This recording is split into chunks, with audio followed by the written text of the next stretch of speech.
오늘 데살로니가전서 5장에 있는 이 말씀을 가지고 영혼의 보존이라는 제목으로 함께 말씀을 살펴보고자 합니다. 지난 시간에 우리 목사님께서 주신 말씀 여러분 기억하시나요?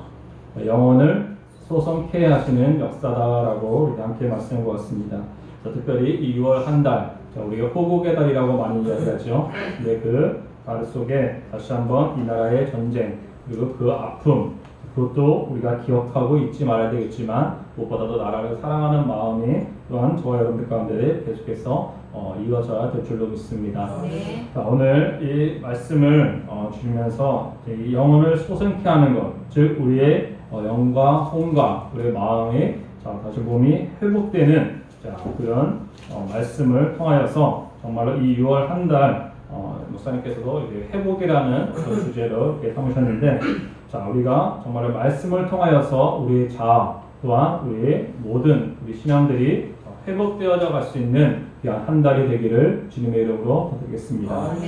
자, 오늘 말씀 앞서서 우리가 유명한 말씀이죠. 그 5장 16절에서 18절까지의 말씀 너무나도 잘 알고 있을 것입니다. 항상 기뻐하라, 쉬지 말고 기도하라, 범사에 감사하라. 이는 그리스도 예수 안에서 너희를 향하신 하나님의 무엇이라고요? 뜻이다라고 말씀해 주십니다. 그러나서 쭉 이어지는 말씀 속에 성령을 소멸치 말고 예언을 멸시치 말고 범사 헤아려 좋은 것을 취하라라고 말씀하면서 오늘 본문에 나오는 이 말씀을 저와 여러분들 가운데 주신 것을 보게 됩니다. 자, 이 평강의 하나님이 친히 너희로 온전하게 거룩하게 하시고 또 너희 온 영과 혼과 몸이 우리 주 예수 그리스도 강림하실 때에 흠없게 보존되기를 원한다라고 우리에게 말씀을 해주고 있습니다. 자, 흠없게 보존되기를 원한다라는 것은 그 반대로 흠이 있을 수 있고 이 보존하기 어려운 상황이 있을 수 있다는 것이 이 말씀 안에 암시되어 있는 것을 보게 됩니다. 그래서 주님께서는 흠이 없도록, 흠이 없을 수는 없겠죠. 그런데 그 흠이 없도록 우리가 보존해 나가는 것. 여기서 보존은 무엇을 의미합니까? 온전하게 보호하면서 또한 유지하는 것을 이 보존이라고 이 사전적 의미가 담겨져 있는 것을 보게 됩니다. 그래서 이 그리스도인들이 예수님을 믿고 나서 이제 평안히 하나님의 나라 혹은 하나님의 부르시는 그날까지 가만히 가는 것이 아니라 그 안에는 수많은 일들이 또한 사건이 문제가 역사가 저와 여러분들 가운데 끊이지 않는다는 것을 성경은 우리에게 말씀을 해주고 있다는 것입니다. 그래서 그 속에서 우리가 변하지 않고 그 우리의 영과 우리 영혼을 보존하기 위해서는 무엇을 생각하면서 또한 어떻게 무엇을 중요하게 여겨야 되는지 우리 세 가지로 우리 함께 말씀을 살펴보고자 합니다. 먼저는 너무나 당연한 이야기였지만은 먼저는 구원을 온전히 받는 저와 여러분들이 되어야 될 줄로 믿습니다. 이미 여러분들은 예수 그리스도를 나의 구원자, 나의 구세주로 믿고 있죠? 아멘. 그래서 우리는 이미 믿음으로 구원을 받은 줄로 믿습니다. 그러나 이 믿음을 받는 이 구원은 지금 구원 받았다고 해서 내가 이제 끝난 것인가? 그것이 아니죠. 이 구원의 완성을 이루는 그날까지 우리가 그 구원에 대한 그 삶, 확신, 그리고 그에 따른 우리의 생활과 우리의 삶이 계속해서 이어져 갈 것을 성경은 우리에게 말씀을 해주고 있습니다. 오늘날에는 이 구원에 대한 문제, 지난번에도 목사님께서 말씀하셨지만 우리 계속해서 이 땅에 구원이 여기 있다, 저기 있다 하는 그런 메시지, 그런 사상들이 오늘날에 많이 일어나는 걸 볼 수 있습니다. 특별히 오늘날에는 포스트 모던 시대라고 해가지고 여기도 진리고 진리는 하나고 변하지 않아야 되는데 상대 사람끼리 모여서 이곳에서 이게 따르자, 우리는 이것을 추구한다 하면은 그것이 곧 진리가 되어버리는 이상한 그런 사상으로서 변질되는 오늘날의 모습을 보게 됩니다. 그래서 이 포스트 모던 시대에서 가장 싫어하는 말이 뭐냐라고 살펴보니까 바로 절대적인다라는 말을 싫어한다고 합니다. 그래서 우리는 예전에도 대학생들 보면 학교에서도 교수님들이 평가하는 기준도 예전에는 절대평가라는 말을 썼어요. 그 말은 무슨 말이냐면은 교수가 판단했을 때에, 봤을 때에 이 사람은 성적이 우수하다 그러면은 A+를 주는 거예요. 그죠? 근데 오늘날에는 자, 그 절대적이라는 말이 상대적인 말로 바뀌었습니다. 그건 상대평가로 많이 바뀌었어요. 대부분의 학교들이. 그 말은 무슨 말이냐면은 누군가가 A 플러스를 받았으면은 자, 반드시 A가 있어야 되고 B가 있어야 되고 자, 쭉 이렇게 나눠서 F까지 나뉘어져야 된다는 거예요. 그러니까 우리가 봤을 때 저 사람도 잘했으면은 그냥 A 플, 이 사람도 잘했으니까 A 플 이렇게 주고 싶은 대로 막 주는 것이 아니라 한 사람이 A 플 받았으면은 자, 그 B 플러스 받은 사람은 딱 인원수가 정해져 있어요. 그래서 내가 똑같이 잘했어도 조금만 차이 나도 이렇게 점수가 바뀌는 자, 그것이 이 절대평가, 상대평가라고 이렇게 이야기합니다. 자, 그런데 자, 우리는 어떻습니까? 이 절대적이라는 말을 우리 많이 쓰지요. 왜 그렇습니까? 하나님께서 자, 우리 가운데 역사하시는 그 일들, 자, 구원의 역사도 마찬가지죠. 바로 절대적이기 때문에 하는 것입니다. 자, 하나님께서 저와 여러분들을 보실 때는 상대평가가 아니라 절대평가인 줄로 믿습니다. 우리 한 사람 한 사람이 하나님 보시기에 합당한 사람이다. 하나님 보시기에 합당한 일꾼이다. 그러면 그 사람이 무조건 A 플러스 주는 거예요. 그죠? 하나님께서는 누구나 동일하게 자, 이와 같이 자, 하나님의 자녀, 하나님의 백성이 될 수 있는 자격을 모두에게 주어진 줄로 믿습니다. 그런데 그 구원의 방법은 어떤 방법이 있습니까? 바로 이 사도행전 4장 12절 말씀 같이 한번 읽어보겠습니다. 시작. 다른 이로서는 구원을 얻을 수 없나니 선한 인간의 구원을 얻을 만한 다른 이름을 우리에게 주신 일이 없으리라. 아멘.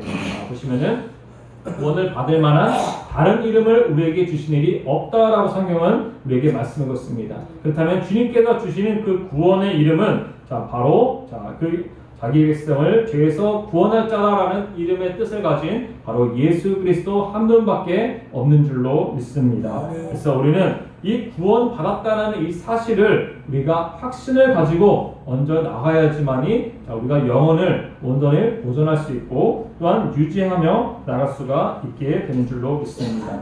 자, 예수님께서는 자, 어느 날 종교 지도자들에게가 대화하실 때에 자, 그들이 비록 하나님의 율법과 절기를 철저히 지키는 사람이었지만 그들을 향하여서 이렇게 말씀하였습니다. 자, 너희는 너희 아비 마귀에게 났으니 너희 아비의 욕심을 너희도 해하오지 않느냐라고 요한복음 8장 44절 말씀에 자, 그들을 꾸짖는 자, 그 모습을 보게 됩니다. 자, 그래서 하나님의 말씀, 그럼 우리가 구원받는 것은 아는 것이 중요한 것이 아니라 바로 구원을 통하여서 믿는 것, 즉 믿음에 이르러서 우리 믿음을 통하여 우리는 구원을 받게 되는 줄로 믿습니다. 그 구원은 오직 한 분, 예수 그리스도를 통하여지만이 우리가 구원을 받을 수 있음을 기억해야 될 줄로 믿습니다. 자, 요한복음 1장 12절 말씀 너무나 유명한 말씀이죠. 자, 영접하는 자, 곧 그 이름을 믿는 자들에게는 하나님의 자녀가 되는 무엇을 주셨다고요? 권세를 주셨다라고 말씀하고 있습니다. 자, 우리는 그리스도를 영접하는 것, 우리가 흔히 내가 처음 전도받고 내가 처음 교회 나올 때만 자, 이 영접하는 기도 자, 우리 많이 따라해 봤을 것입니다. 그죠? 자, 하나님 나는 죄인입니다. 그래서 나를 하나님 이제부터 하나님의 자녀가 되기를 원합니다. 주님께서 나의 삶의 주인이 되어서 내 안에 오셔서 나와 함께 하시고 나를 변화시키시고 하나님의 자녀 삼아주심을 이제 믿으며 이제 하나님의 자녀가 된 것을 또한 선포하며 나가는 자, 그런 기도를 우리는 많이 하게 됩니다.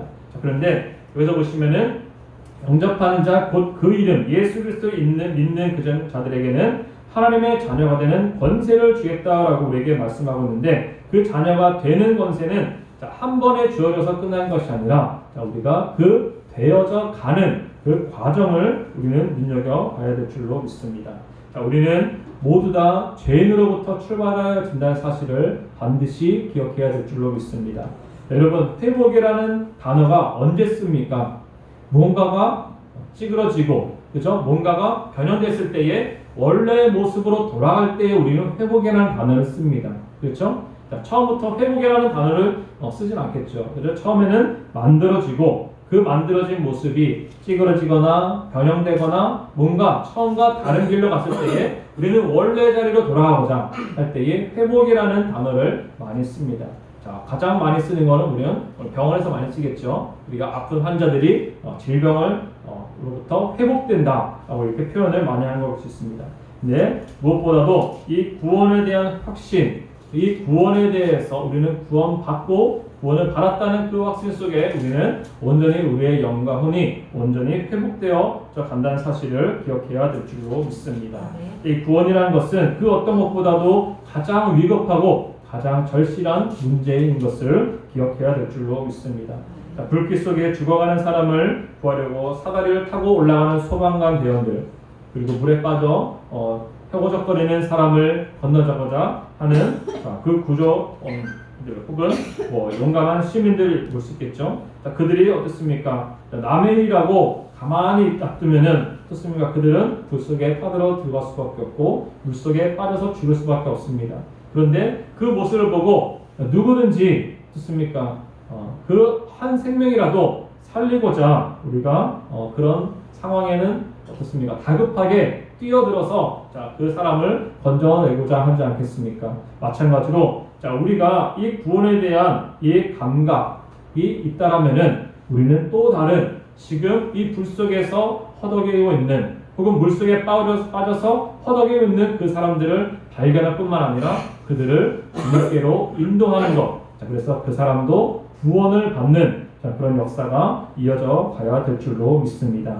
구원은 어렵게 생각할 필요 없습니다. 구원은 바로 건짐을 받는 것입니다. 물속에 빠져가는 사람을 건져가는 것이 구원이 되는 줄로 믿습니다. 저와 여러분들은 이 세상으로부터 혹은 죄악으로부터 우리는 건짐을 받은 저와 여러분들이 되는 줄로 믿습니다. 그래서 이 구원받았다는 이 사실을 이 영혼을 계속해서 보존해 나가야 될 줄로 믿습니다.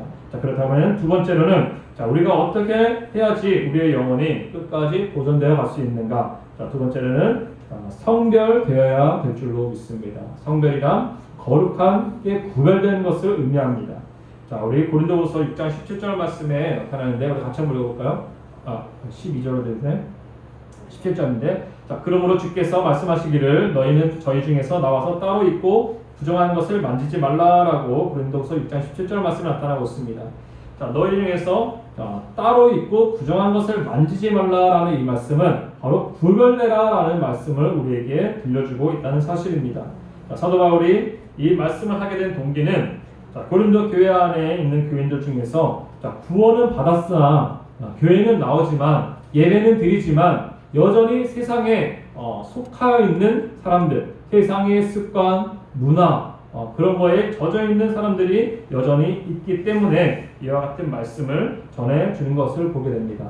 자, 우리가 크리스찬으로서 우리도 생각하지만 믿지 않는 사람들도 예수 믿는 사람이라면은 저러면 안 되지 하는 것들이 있지 않습니까? 어떤 것이 있죠? 우리가 겉으로 보여지는 거는 술을 먹지 않는 것, 그죠? 술과 담배 안 하는 것, 또한 우리가 클럽이나 노는 유흥문화 이런 데 가지 않는 것 등등. 자, 누가 봐도 예수 믿는 사람이라면은 이래야 되지 않느냐 하는 어떤 기준이 있습니다. 그렇죠? 자, 그런데 중요한 것은 이 많은 사람들이 그 자리를 피하는 것, 그죠? 그 자리에 안 가는 것, 이런 거는 잘 해요. 그 말은 무슨 말이냐면은 소극적인 그 자세로 임하는 것은 잘한다는 것입니다. 자, 내가 죄를 지을지 안 지을지 모르는데 내가 아무래도 그 장소에 있으면 죄를 지을 것 같으니까 아예 그 자리를 회피하는 것, 그죠? 근데 이것 자체는 소극적인 자세인 것을 보게 됩니다. 자, 그렇다면은 적극적인 자세는 그건 무엇이냐? 적극적인 자세는 내가 죄를 멀리하고 죄를 피하는 것 떠나서 누구에게 가까이 가겠습니까? 주님에게로 가까이 가는 그런 적극적인 신앙, 적극적인 그런 삶을 우리는 살아가야 될 줄로 믿습니다. 좀 구별이 돼야 된다는 사실입니다. 이제 막 교회에 나와서 예배를 드리는 그 신자를 할지라도 이 세상에 내가 있다가 예수님을 믿고 나서 무언가가 다른 모습, 달라진 모습, 구별된 모습이 적어도 한 가지씩 이상은 반드시 있어야지 우리는 정말로 하나님의 자녀가 되었구나, 혹은 구원을 받은 사람의 답게 뭔가가 바뀌었구나 라는 것을 우리가 알 수 있다는 사실입니다. 우리는 많은 사람들은 대부분 소극적으로 그냥 죄만 멀리하면 되지, 죄만 안 지으면 되지 하고 그치면은 어떤 일이 벌어집니까? 끊임없이 그 죄의 유혹이 저와 여러분들 가운데 공격을 해올 것입니다. 그런데 우리는 피하는 것, 이거는 소극적인 자세입니다. 우리는 적극적으로 어떻게 해야 됩니까? 주님께로 더 가까이 가며 주님께로 더 말씀을 듣고자 하며 어떻게 하는 것이 하나님께서 원하시는 삶인지에 대해서 우리가 바라보고 또한 듣고 깨닫고 우리의 삶을 통하여서 나타나야 될 줄로 믿습니다. 자, 우리는 그 삶을 통하여서 우리는 하나님의께로 향함 뿐만 아니라 하나님의 중심으로 온전히 나아가야 될 줄로 믿습니다. 자, 미국의 로버슨이라는 목사님이 플로리다 주에 어느 교회에서 집회하는 기간에 어떤 가정을 방문하게 됐습니다. 그 가정에 있는 아내가 이제 뭐 술집과 혹은 세상 향락을 향하여서 즐길 수 있는 곳이라면 다 이렇게 다녔던 사람이라고 합니다. 자, 그런데 이제 예수 이름을 믿고 이 설교를 듣고 은혜를 받고 이제 예수님을 나의 구세주로 영접하고자 결단을 했습니다. 자, 그래서 이제 그 여인이 자신이 이제 남편에게도 이런 세상의 것들을 다 끊고 이제 주님 앞에 나와서 예배 드리고자 이 목사님을 초청하면서 기도했다고 합니다. 그런데도 불구하고 말씀을 들었고 은혜도 받았다 하지만은 이 남편은 꿈쩍도 하지 않았습니다. 근데 언제 이러한 일들이 벌어졌느냐? 이 목사님이 이제 말씀을 전하고 돌아간 이후에 며칠 되지 않아서 다시 한번 그 남편도 주님께로 돌아오는, 주님께로 나오는 그러한 놀라운 역사가 있었습니다. 근데 그 이유가 무엇인지 궁금하죠. 바로 이 아내가 먼저 그런 유흥과 그런 모습, 자신이 방탕하고 했던 그 모습을 옆에서 직접 보니까 어떻습니까? 이 남편이 궁금증이 생긴 거예요. 왜 갑자기 사람이 저렇게 변할 수가 있지? 그리고 왜 갑자기 저런 일들을 하게 됐지? 하면서 궁금증을 갖게 됩니다. 그럴 때에 우리는 어떻습니까? 바로 그때 말씀을 증거하면서 말씀을 전할 수 있는 기회가 되는 줄로 믿습니다. 이 말씀, 이 예화는 거꾸로 우리가 전도할 때에도, 우리가 말씀을 전할 때에도 우리가 먼저 삶을 통하여 나타내지 않으면은 아무런 소용이 없다라는 사실입니다.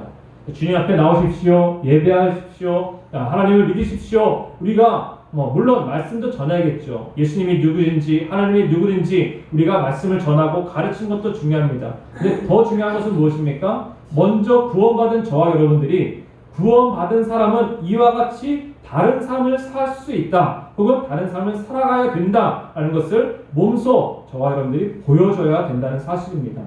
그 사람들은 다른 거 안 봐요.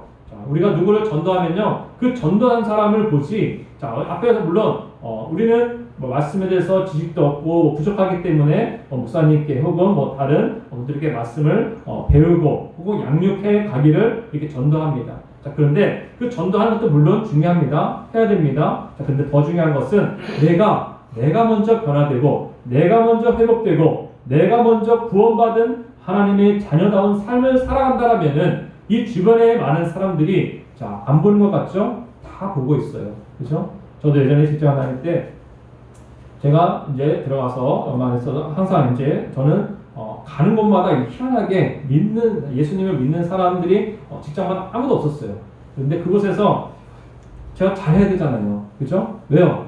난 예수 믿는 사람이다. 나 기독교다. 라는 거 처음부터 다 알고 또한 선포하고 저는 들어갔기 때문에 사람들은 알게 모르게 다 주목을 하더라고요.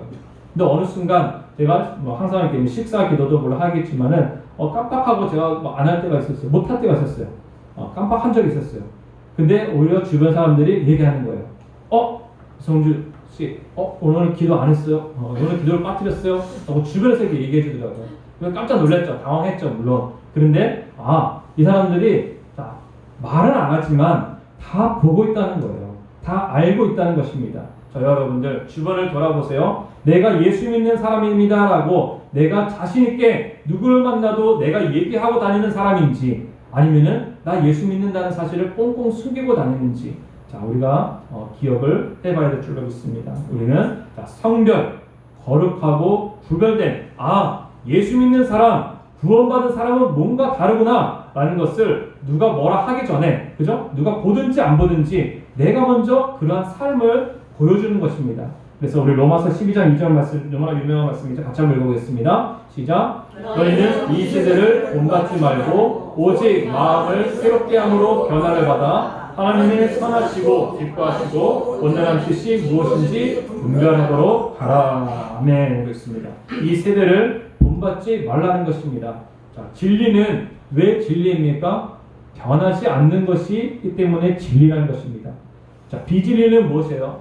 자, 시간이 흐르고 혹은 문화가 바뀌고 습관이 바뀌고 환경이 바뀔 때마다 계속해서 그 상황에 대처하면서 바뀌는 것. 자, 이것은 진리라고 할 수가 없습니다. 그렇죠? 근데 진리는 무엇입니까? 바뀌지 않는다는 것입니다. 이 하나님의 말씀의 특징이 무엇입니까? 과거 2000년 전에 기록된 이 말씀이 그죠? 현재에도 이 말씀대로 통한다는 것입니다. 그리고 미래에도 그죠? 과거, 현재, 미래 시간에 구애받지 않고 변하지 않는 것, 그것이 바로 진리가 되는 줄로 믿습니다. 그 진리는 예수님께서 말씀하셨죠. 내가 곧 길이요 진리요 생명이니라고 말씀했습니다. 나로 말미암지 않고서는 아버지께로 갈 자가 없다라고 우리에게 말씀을 해주신 줄로 믿습니다. 이 땅에 사는 동안에 이 세상에 변화된다고 해서 물론 우리가 성장을 할 수 있겠죠. 그죠? 그러나 이 말씀, 예수 그리스도를 통한 이 구원의 역사, 그리고 우리들의 영혼은 결코 변질되거나 변화되는 것이 아니라 더욱더 구별된 그런 구별된 성도가 되어야 될 줄로 믿습니다. 자, 마지막으로 세 번째로는 성화가 되어야 된다라고 이야기를 할 수 있습니다. 자, 아까 전에 말씀한 것처럼 우리 주 예수 그리스도 강림하실 때에 흠이 없게 보존되기를 원한다라고 우리에게 말씀을 해주고 있습니다. 보통 성화라고 하면은 우리가 거룩해져 가는 과정, 그죠? 거룩한 삶으로 나아가는 과정을 우리가 이야기할 수 있습니다. 근데 다른 말로는 또한 성화는 하나님의 일과 목적을 위해 따로 세웠다라는 그런 뜻도 가지고 있다고 합니다. 무슨 말이냐? 자, 이제 하나님께서 우리에게 주신 일, 사명이라고 얘기하죠, 우리가. 그리고 하나님께서 나를 세우신 목적, 그죠? 자, 나를 왜 이곳에 불러주셨을까? 나를 왜 예배 자리에 서게 하셨을까? 그죠? 물론 교회도 여러 교회도 있고 많잖아요, 그죠? 근데 왜 하필 이 교회에 이 시간에 이 공간에 우리를 이곳으로 불러주셨을까? 자, 하나님께서 이곳에서 저와 여러분들에게 주시는 하나님의 일, 그렇죠? 하나님께서 주신 사명이 분명하게 있는 줄로 믿습니다. 그 사명을 발견하실 뿐만 아니라 그 하나님의 일에 쓰임 받을 수 있는 저와 여러분들이 되어야 될 줄로 믿습니다. 그리고 또한 성화는 주님의 은혜 안에서 계속해서 성장해 나가는 것을 의미하는 줄로 믿습니다. 근데 그냥 성장하는 것이 아니라 뭐라고요? 은혜 안에서 성장한다는 것입니다. 자, 내가 무엇을 열심히 해서 내 스스로 내 의지로 해서 성장하고 성숙한 것이 아니라 주님께서 나를 그렇게 은혜를 베풀어 주시고 은혜를 더해 주시기 때문에 우리는 날로 성장해 나아갈 수 있는 줄로 믿습니다. 그래서 그 성화는 결국에는 무엇으로 성장합니까? 바로 예수 그리스도를 닮아가는 그 과정에 저와 여러분들 가운데 놓여지게 된다는 사실입니다. 자, 우리가 예수님과 똑같아질 수 있을까요? 없습니다. 자, 예수님은 하나님의 아들이십니다. 전지전능하신 하나님의 아들을 우리가 똑같이 된다면은 우리가 신이게 되겠죠. 그죠? 근데 우리는 100% 예수님과 닮아갈 수는 없습니다. 그런데 예수님처럼 닮아가고자 하는 그런 삶을 우리가 살아가야 된다는 사실입니다. 그래서 이 성화는 어떻게 보면 힘든 것 같지만은 결국에는 언제요? 그리스도의 재림 때에 예수께서 다시 강림하실 그때에 이 성화는 우리 모습은 온전히 완성이 되어져 가는 줄로 믿습니다. 우리가 흔히 구원에 대해 얘기할 때에도 하나님의 형상을 얘기할 때도 그렇게 얘기합니다. 인간은 하나님의 형상을 가지고 있었는데 그 죄로 인해서 그 하나님의 형상이 어떻게 해요? 이게 만약에 하나님의 형상이라고 한다면은 하나님의 형상이 이렇게 온전한 모습이어야 되는데 하나님의 형상이 이렇게 찌그러진 거예요.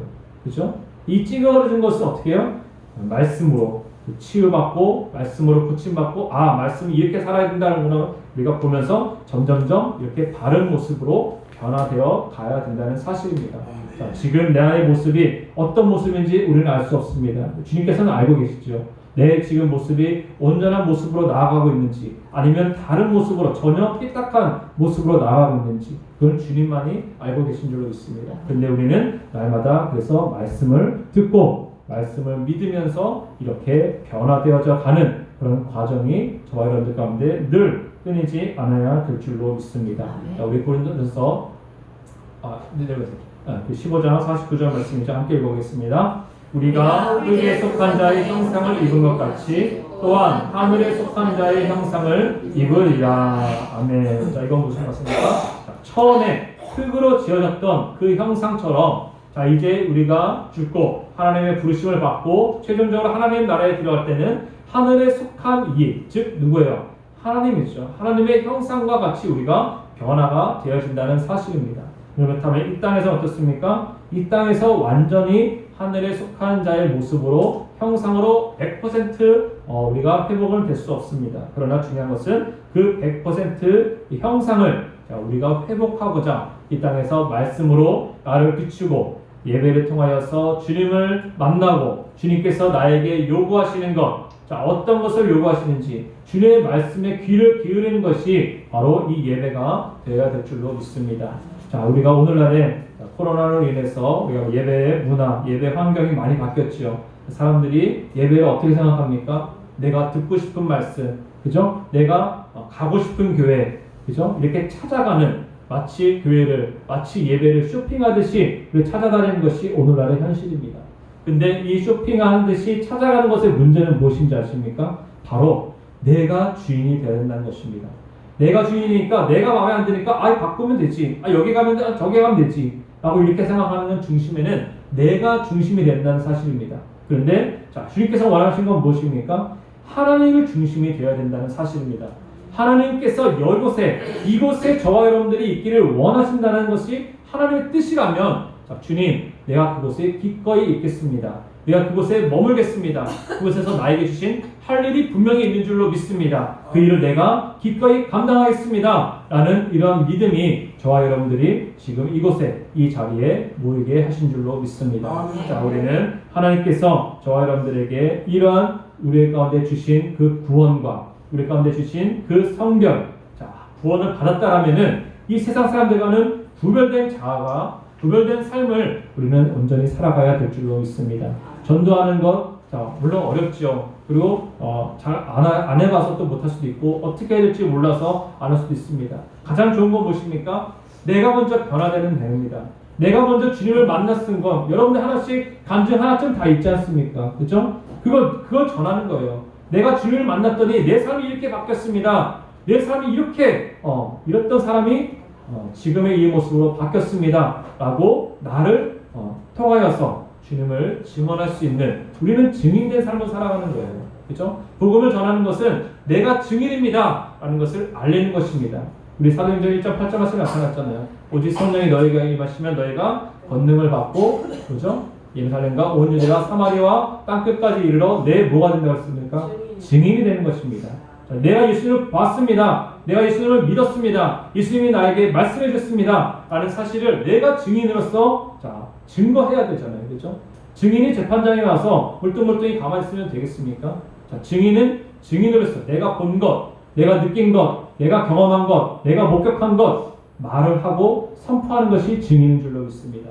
자, 우리는 이 말씀을 잘 듣고 주님께서 우리에게 요구하시는 그 믿음, 자, 특별히 주님께서 강림하실 그날까지 우리의 믿음이, 우리의 신앙이 변질되지 않고 끝까지 흠이 없도록, 물론 흠이 없을 수는 없겠죠. 끊임없이 우리를 흠 있게 만들려고 그런 괴롭히는 그런 영적인 전쟁이 끊이지 않습니다.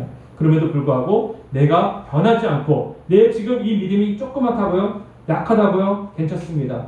우리 요한계시록에서 말씀에 나타나잖아요. 너희가 적은 믿음, 적은 은사, 적은 것을 갖고 있으라도 너희가 그것을 지키고 유지하였구나. 잘했다. 충성된 종아. 라고 이렇게 칭찬받는 교회가 있었습니다. 자, 우리도 마찬가지로 내가 믿음이 크든 작든 상관없습니다. 적은 믿음이라 할지라도 주님께서 오실 그날까지 아까 우리 본문 말씀에 나타나죠. 흠이 없도록 우리가 변하지 않는 저와 여러분들 되기를 바라겠습니다. 우리 마지막으로 5장 23절 말씀만 다시 한번 읽고 말씀을 마치도록 하겠습니다. 함께 읽어보겠습니다. 시작. 평강의 하나님이 친히 너희로 온전히 거룩하게 하시고 또 너희 온 영과 혼과 몸이 우리 주 예수 그리스도의 강림하실 때에 흠없게 보존되기를 원하노라. 아멘. 자, 근데 이거 누가 이룬다고요? 우리 밑에 절 한번 같이 읽을게요. 24절요. 시작. 너희를 부르시는 이는 믿으시니 그가 또한 이루시리라. 아멘. 내가 이루는 것이 아니에요. 내가 하려면은